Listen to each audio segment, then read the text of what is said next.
গত কয়েক সপ্তাহ চড়া থাকার পর আমদানির খবরে চালের দাম মানভেদে 2-1 টাকা কমলেও তা আগের অবস্থায় ফেরেনি। এদিকে দাম বৃদ্ধির পরও বাজারে মিলছে না চাহিদা মতো সয়াবিন তেল, তবে পর্যাপ্ত সরবরাহ থাকায় কমেছে শীতকালীন সবজির দাম।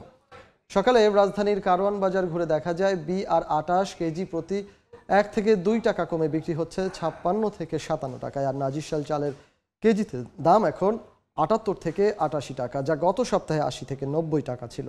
ব্যবসায়ীরা বলছেন মিলাররা দাম বাড়ানোর জন্য চাল মজুত করেছিলেন। আমদানির খবরে মিলাররা চাল ছাড়তে শুরু করায় দাম কিছুটা কমেছে। এদিকে খোলা সয়াবিন তেলের দাম বৃদ্ধি পাওয়ায় বোতলজাত সয়াবিন তেলের দাম আরও বৃদ্ধির পায়তারা চলছে বলে অভিযোগ তুলেছেন ব্যবসায়ীরা, যে কারণে চাহিদা মতো সয়াবিন তেল ক্রেতাদের দিতে পারছেন না তারা। তবে শীতকালীন সবজির দাম ক্রেতাদের নাগালে এসেছে।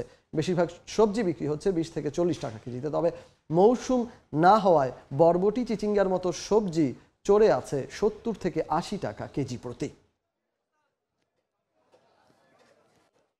বাজার পরিস্থিতির সবশেষ খবর জানাতে রাজধানী কারওয়ান বাজারে আছেন আমাদের সহকর্মী MS আরেফিন। সরাসরি চলে যাব তার কাছে। আরেফিন,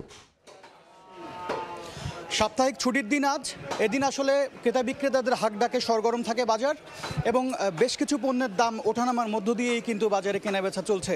আমি যেটি শুরুতেই জানাতে চাই যে চালের বাজারে কিন্তু কিছুটা 1 থেকে 2 টাকা কমতির খবর আমরা জেনেছি এখন পর্যন্ত। বলা হচ্ছে যে মিনিকেট চাল সেটির দাম আসলে 78 থেকে 79 টাকাই বিক্রি হচ্ছে, সেটির দাম কিন্তু কমেনি, কিন্তু BR-28 সেটা কিন্তু 1 থেকে 2 টাকা কমে 56 থেকে 57 টাকায় বিক্রি হচ্ছে। এছাড়া নাজিরশালেও কিন্তু কেজিতে 2 টাকা কমেছে, 78 থেকে 88 টাকা মান ভেদে বিক্রি হচ্ছে চালটি। আমাদেরকে ব্যবসায়ীরা যেটি জানিয়েছেন যে মিলাররা চালের দাম বৃদ্ধির পায়তারা করে যে চাল মজুদের যে পায়তারা তারা করছিল, রিসেন্টলি চাল আমদানির খবরে কিন্তু তারা বাজারে চাল ছাড়তে শুরু করেছে। আমি যেটি জানিয়ে রাখতে চাই যে এই গত মাসে অর্থাৎ ডিসেম্বরের 25 তারিখেই কিন্তু প্রায় 24,000 টন চাল ভারত থেকে আমদানি হয়েছে। এরপরে 7 জানুয়ারি কিন্তু ক্রয় কমিটি আবারও জানিয়েছে যে তারা প্রায় 50,000 টন চাল আমদানির জন্য অনুমোদন দিয়েছে ভারত থেকে। এরই প্রেক্ষিতে কিন্তু 12 তারিখ অর্থাৎ জানুয়ারির 12 তারিখ কিন্তু প্রায় 26,000 টন চাল আবারও এসেছে, সেদ্ধ চাল, যার প্রভাব কিন্তু বাজারে পড়েছে। ব্যবসায়ীরা বলছেন যে 1 থেকে 2 টাকা হয়তো কমেছে আর BR-28 চালের দাম, কিন্তু যেটি আসলে মিনিকেট চাল সেটি কিন্তু কমেনি, সেটি 78 থেকে 79 টাকাতেই বিক্রি হচ্ছে এখন পর্যন্ত।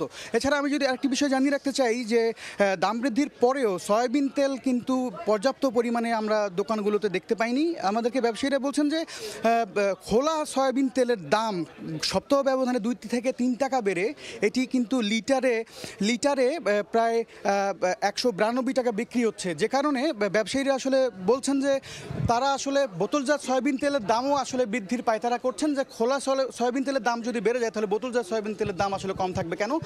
সব মিলিয়ে যদি বলতে চাই, শুক্রবারের বাজার সবসময় জমজমাট থাকে, কিন্তু আজকের বাজারে ক্রেতা বিক্রেতাদের যেটি ভাষ্য, তারা বলছেন যে পকেটে টাকা পয়সা কম থাকে, তারা আসলে কমই কিনছেন। তো রাজধানীর কারওয়ান বাজার থেকে বাজার পরিস্থিতি নিয়ে এই ছিল আমার কাছে সবশেষ। রাজধানী কারওয়ান বাজার থেকে আমাদের সঙ্গে যুক্ত হয়েছিলেন সহকর্মী MS আরেফিন।